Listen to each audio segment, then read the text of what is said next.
व्याख्यान वेदी की शोभा को बढ़ाने वाले श्री पूज्य स्वामी जी महाराज, श्री पूज्य आचार्य जी जो प्रथम बार हमारे मध्य में उपस्थित हुए हैं, आत्मीय भ्राता प्रदीप शास्त्री जी जो बहुत सुंदर विचार मेरे पश्चात रखेंगे, इस पवित्र पावन आर्य समाज की समस्त पदाधिकारी जन, आर्य समाज नागरिक सैनी, आद्यशक्ति परिस्थिति सैनी, अन्य समस्त पदाधिकारी जन जो उपस्थित हुए हैं, समूह उपस्थित समस्त धर्म के अभिलाषी सज्जनों, पूजनों, वंदना की योगी मातृशक्ति, गुरुकुल की पवित्र ब्रह्मचारी, छोटे छोटे प्यारे प्यारे बच्चों, आइए मैंने पंक्तियां सुनाई आप लोगों के मध्य में कि संस्कारों को अपनाओ, संस्कृति को जिलाओ और हो ना जाए पतन, हमारा मिलकर कदम बढ़ाओ। परमपिता परमेश्वर ने ये सृष्टि बनाई और इस सृष्टि को एक पति पत्नी, एक स्त्री और पुरुष मिलकर के चलाते हैं, एक संतान को जन्म देते हैं।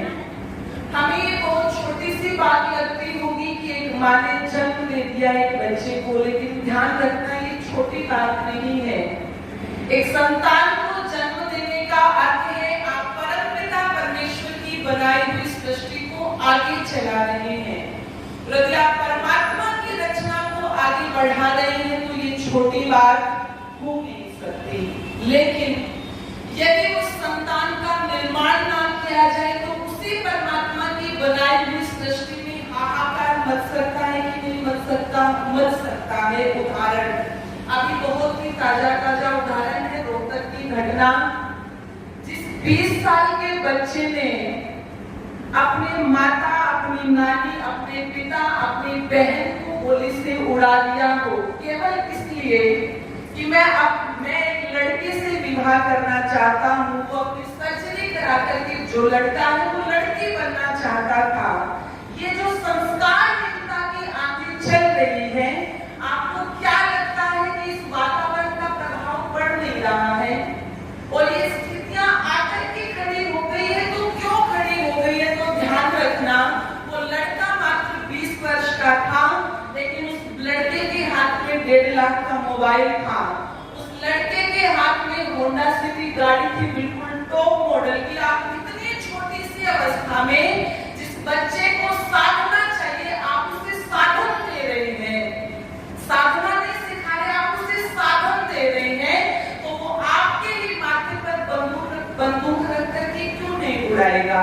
एक छोटा सा बालक गेम खेलते खेलते इतना आदी हो गया कि पिता के अकाउंट से 40,000 रुपए उड़ गए और उस बच्चे के मन में इतना भय भर गया कि यदि मेरे माता पिता को पता लगेगा तो वो मेरी पिटाई करेंगे। उस छोटे से बालक ने फांसी खा ली और पत्र लिख देता है कि मेरी कोई गलती नहीं है, वो मेरे से गलती में पैसे उड़ गए गेम खेलते खेलते, मैं इस दुनिया को छोड़कर के जा रहा हूँ। ये जो परिस्थितियां बन रही है ये किस लिए बन रही है?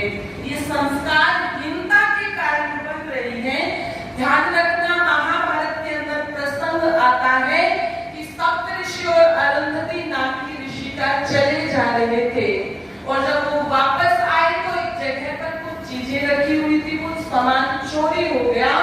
सब एक दूसरे पर आरोप लगा रहे हैं, ये तुमने चुराया, कस्में खा रहे हैं। कोई कह रहा है यदि मैंने इनको चुराया हो तो मुझे वो पाप लगे जो पाप सूर्य उदय होने के बाद उठने वाले को लगता है। सब कस्में खा रहे हैं।